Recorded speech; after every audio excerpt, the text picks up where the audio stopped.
Maybe you should just start. Hello, and today I am going to show you how to make this Allen wrench magnetic. So if you don't have one of these, then you can just use a nice magnet to charge it. But this is magnetic. I've got like some wire here, right here, and right now I am going to.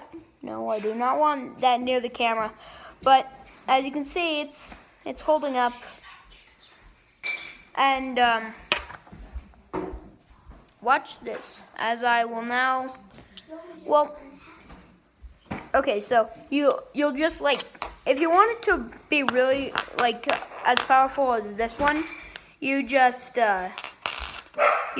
like keep it on like this for a few days. For like, actually 1 day is good, but then you can also charge it with like a speaker magnet from the speaker, and it's better. Well, it's better that you do it with a really powerful magnet like this one than just a regular speaker magnet. It won't give as much force, and it'll take longer for it to get a powerful charge. So that's how you make a Allen wrench magnetic.